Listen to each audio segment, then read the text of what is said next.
अस्सलाम वालेकुम जी। क्या हाल है सबका? उम्मीद करता हूँ सब बिल्कुल खैरियत से होंगे। तो आज हमने स्टार्ट करना है अपना चैप्टर नंबर 3 एक्सरसाइज 3.1।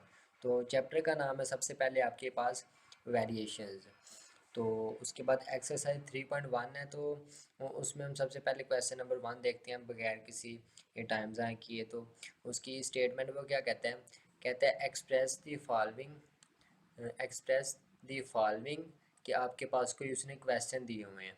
तो उसने आपने ए आपके पास कोई टर्म है एंड बी भी आपके पास टर्म है। तो उसको आपने रेशियो के अंदर उसने क्या कि आपने एक्सप्रेस करना है उसको।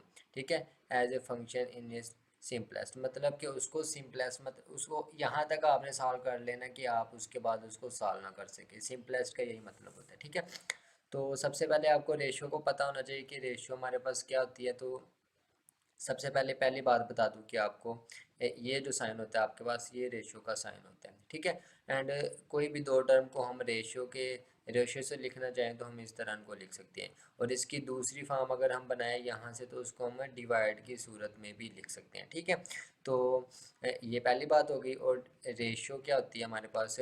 कहता है कि अगर मैं आपको सिंपल वर्ड में बताऊं तो कहता है कि जो रेशियो होती है ना, वो दो मकदारों के दरमियान जो है तल्लुक का नाम है। ठीक है, कि दो मकदारों के दरमियान किस तरह का तल्लुक है, और वो रेशो की बुनियाद पे उसको एक्सप्रेस करते हैं। तो इधर भी वो कहता है कि आपने रेशियो में ही इनको एक्सप्रेस करना है। तो आपके पास क्वेश्चन नंबर 1 है, वो है 750 एंड इस साइन को जो है वो रेशियो कहते हैं 1250। तो जो कि मैंने आपको बताया कि कोई भी टर्म फॉर एग्जांपल A/B इसमें लिखी है तो उसको आप A/B में भी लिख सकते हैं। अगर आपके पास कोई टर्म A/B में भी लिखी है तो आप उसको अगर रेशियो की फॉर्म में एक्सप्रेस करना चाहते हैं तो उसको आप इस तरह भी लिख सकते हैं। ठीक हो गया, तो अब चलते हैं क्वेश्चन को सॉल्व करते हैं। तो क्वेश्चन को सॉल्व करने के यहाँ पे दो तरीके हैं, बट मैं आपको इजी वे वाला बताऊंगा। ठीक है, कि इजी एक इस तरह। तो सबसे पहले आप इसको डिवाइड की शेप में लिख लें 1250, उसके बाद इसकी आप कटिंग कर लें। तो आपके पास यहाँ से ज़ीरो कैंसिल हो गया। एंड उसके बाद अगर आप इसको 5 से डिवाइड करें तो आपके पास आ जाता है जी। सबसे पहले इसको नीचे ऐसे लिख लें ताकि ज़्यादा गंदा ना हो जाए। तो 5 से डिवाइड करें तो आपके पास इधर क्या आएगा? इधर आ जाएगा आपके पास जी 15, इधर आ जाएगा आपके पास 25। अब मज़ीद भी आप इसको डिवाइड कर सकते हैं, आपकी मर्ज़ी है कि आप जिस तरह मैं लिख रहा हूँ कि फॉर एग्जांपल मैंने अब 15 से डिवाइड करके 5 से डिवाइड करके जो आया मैंने नीचे उसको दोबारा लिख लिया है। तो आप सारे को ऊपर ही कैंसिल कर सकते हैं, ज़रूरी नहीं है कि आप हर स्टेप बना के लिखें। तो इसको अब कैंसिल करें तो हमारे पास क्या आ जाएगा? 5 से यहाँ 3 से डिवाइड होता है तो हमारे पास 5, सॉरी इधर हमने 25 लिखना था। ठीक है, वो 25 से काटा हुआ हमने गलती से 12 लिख लिया। ठीक है, तो 5 से डिवाइड करें तो हमारे पास इधर 3 से डिवाइड नहीं करना, अब 5 से करना है। ठीक है, तो इधर आ गया हमारे पास 25।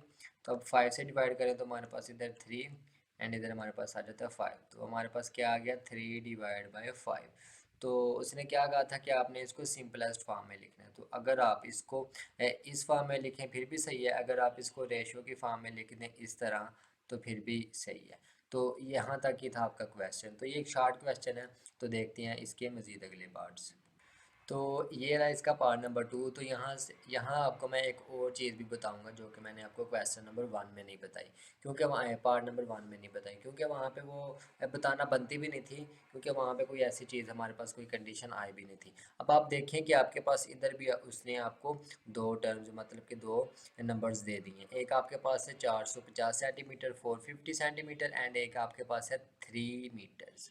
तो आपने हमेशा ये भी चेक करना होता है कि इन दोनों के जो यूनिट्स हैं वो भी सेम होना चाहिए। ठीक है, इधर आपके पास सेंटीमीटर है और 3 के साथ आपके पास मीटर है। तो आपने क्या करना है कि इन दोनों को पहले सेंटीमीटर में चेंज कर लेना है। तो 450 तो आपके पास ऑलरेडी सेंटीमीटर के अंदर ही है। ठीक है, तो अब आप 3, अब आप देखें कि आपके पास जो 1 मीटर होता है तो वो आपके पास 100 सेंटीमीटर 100 सेंटीमीटर के इक्वल होता है। तो फिर अगर आपके पास यहाँ पे 3 मीटर हैं तो वो किसके इक्वल होंगे? 300 सेंटीमीटर के। ठीक है, तो इधर आपके पास रेशियो क्या बनेगी? 300 सेंटीमीटर। ठीक है, तो इसको अब आपने सॉल्व कर लेना। तो सॉल्व करना मैंने आपको पहले सिखा दिया कि वो वेरी इजी है। तो इधर आप इसको सॉल्व कर लें। सबसे पहले तो ये आपके पास कैंसिल हो जाएगा, आपके पास आ जाएगा 55 divide by 30, sorry 45 divide by 30, 55 निकल गया मुझसे। तो इसको भी अब आप डिवाइड कर ले 5 से, तो हमारे पास आ जाएगा इधर 9, इधर आ जाएगा आपके पास 6 आ जाएगा, ठीक है। तो अब आप 9 डिवाइडेड बाई 6 लिख लें और इसको भी डिवाइड कर दें। अब इसको डिवाइड करते हैं हम 3 के साथ, तो हमारे पास आ जाएगा 3 डिवाइड बाई 2। तो 3 डिवाइड बाई 2 आपके पास क्या आ गया, इसका आंसर आ गया। तो ये अब आपके पास पार्ट नंबर 3 है।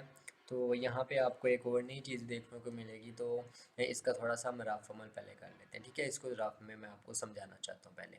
तो सबसे पहली बात जो मैंने आपको क्वेश्चन नंबर 2 में बताई है, पार्ट नंबर 2 में बताई कि हम आप उसको बेसिक यूनिट में करते हैं। अब आपके पास 4 किलोग्राम है, 4 किलोग्राम है, तो इसका जो बेसिक यूनिट होता है वेट का, वो क्या होता है, ग्राम होता है। तो इसको हम ग्राम में करेंगे। तो आपके पास 1 किलोग्राम जो होते हैं वो 1000 मतलब कि 1000 के इक्वल होते हैं, ठीक है।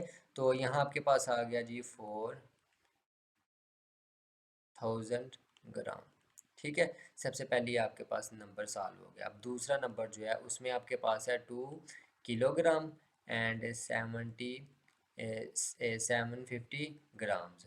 अब आपने इसको भी आपने पहले ग्राम्स में करना है।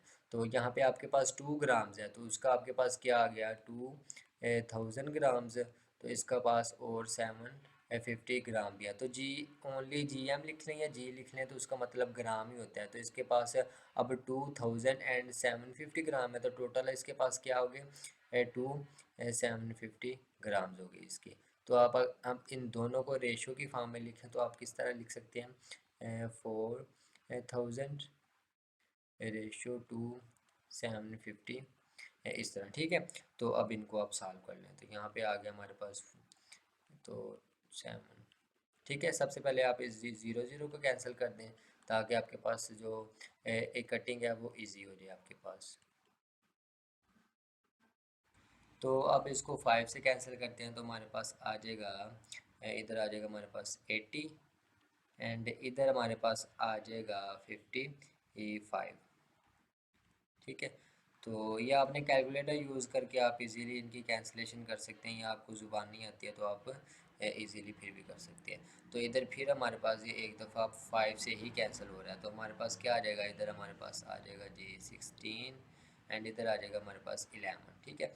तो इसके बाद देखें तो आप इसको कैंसिल नहीं कर सकते, तो आपके पास फिर सॉरी इधर 11 है, तो फिर आपके पास जो फाइनल उसका जवाब क्या आ गया, 16 डिवाइड बाई 11। तो इधर इसका पार्ट नंबर 4 आ गया आपके पास। तो उसमें क्या कहता है कि आपके पास 27 मिनट एंड 30 सेकेंड, एंड दूसरा आपके पास नंबर जो है वो 1 आवर है। तो आपके पास टाइम का जो बेसिक यूनिट होता है वो आपके पास क्या होता है, वो होता है आपके पास सेकेंड। तो इन सबको आपने सेकेंड के अंदर कन्वर्ट करना है। तो सबसे पहले मैं आपको बता दूं कि 1 मिनट के अंदर, वो तो आप सबको भी पता होगा, तो बेसिक चीज़ है, 1 मिनट के अंदर कितने होते हैं, 60 सेकेंड, ठीक है। एंड अगर हम एक 1 आवर के अंदर देखें, तो 1 आवर के अंदर हमारे पास 60 मिनट होते हैं। तो 60 मल्टीप्लाई 60, ठीक है। 60 × 60 करें तो वो हमारे पास आता है 3600 मतलब, ठीक है। तो उसके बाद ये तो दो चीज़ें थी मैंने आपको बतानी थी। तो ये आपके पास MCQs भी आ सकती हैं। तो सबसे पहले अब इनको हम रेशो की फॉर्म में एंड सेकंड की फॉर्म में लिख लेते हैं। तो 27 मिनट है, तो उनको सबसे पहले हम क्या करेंगे, सेकंड के अंदर करेंगे। तो मिनट को सेकंड के अंदर करने के लिए हमें क्या करना पड़ता है, 60 से मल्टीप्लाई करना पड़ता है, ठीक है। तो इसको मल्टीप्लाई कर लिया, प्लस उसके बाद 30 सेकेंड है, उनको हमने इस तरह लिख लिया, ठीक है। तो इधर हम रेशो का साइन डाल लेते हैं। तो 1 आवर के अंदर आपके पास कितने सेकंड होते हैं वो मैंने आपको रफ अमल में भी बता दिया है। तो अगर उनको डायरेक्ट लिखना चाहें डायरेक्ट लिख लें। तो अगर आप उनको डायरेक्ट ना लिखें तो अच्छी बात है, एक स्टेप आप अपना इंक्रीज़ कर लें। तो आपके पास 60 मिनट होते हैं, तो उनको मल्टीप्लाई करवाना है आपने, हर मिनट के अंदर कितने सेकंड होते हैं, 60 उनके साथ, ठीक है। तो यहाँ से अब आप 27 को मल्टीप्लाई करवाएं आप 60 के साथ। तो उसके बाद आप +30 कर दें, तो आपके पास जवाब आता है वो आता है 1650, ठीक है, रेशियो 36। 3600, ठीक है। तो अब आपने क्या करना है कि अब आपको इसी फार्म में तो लाना थोड़ा सा ना, थोड़ा सा मुश्किल होता है, बट ज़्यादा नहीं है, आप इजी काम है फिर भी ये। तो उसके बाद तो आप इजीली इनको कैंसलेशन की कर सकते हैं। इधर हमारे पास आ गया ये वाला, इधर आ गया दूसरा नंबर। तो इनका सबसे पहले जो एक ज़ीरो है लास्ट पे, तो उनको कैंसिल कर लेते हैं। तो उसके बाद हमारे पास इजी हो जाता है उसको सॉल्व करना। तो अब इसको 5 के साथ डिवाइड करें तो आपके पास है जी, आ जाता है आपके पास 33 इधर। तो इधर आपके पास 5 से डिवाइड करें तो आपके पास आ जाता है 72। अब आप इनको लिख लें इधर। अब आप देखें कि ये किसके साथ कैंसिल हो रहे हैं। तो ये 3 के साथ अब कैंसिल हो सकते हैं। 3 के साथ कैंसिल हो तो इधर आपके पास आ गया 11, इधर आ गया आपके पास 11, और इधर आपके पास आ गया 24। तो अब आप देखें तो आप इनको कैंसिल नहीं कर सकते, ठीक है। तो फिर आपके पास यही आपका फाइनल जवाब आ गया। तो अब इसका देखते हैं पार्ट नंबर लास्ट वाला, तो वो आपके पास क्या है। तो ये आपके पास इसका फाइनल पार्ट है। तो इसको सॉल्व कर लें तो ये आ गया हमारे पास 75 डिग्री डिवाइडेड बाय 225। तो इसको 5 से कैंसिल कर लेते हैं हम। तो 5 से कैंसिल करेंगे तो इधर हमारे पास आ गया, ये होता है कैंसिल है, 15 आ जाता है इधर। एंड इसको 5 से कैंसिल करें, डिवाइड करें तो आपके पास आ जाता है 45। तो अब इनको फिर आप देखें तो आप ये 5 से कैंसिल हो रहे हैं तो आपके पास आ जाएगा इधर 3, एंड इधर आपके पास आ जाएगा जी, तो नीचे आपके पास आ जाएगा 9, ठीक है। तो अब आप देखें तो ये दोबारा 3 के साथ कैंसिल होते हैं। तो अब 3 1 3 एंड इधर आ गया आपके पास 3। तो 1/3 यही आपके पास इसका फाइनल जवाब है, ठीक है। तो ये था आपका क्वेश्चन नंबर 1। तो उम्मीद करता हूँ कि आपको समझ आई होगी। तो वीडियो को लाइक करना ना भूला करें एंड चैनल को भी सब्सक्राइब कर लें। तो मिलते हैं अगली वीडियो में, तब तक के लिए अल्लाह हाफिज़।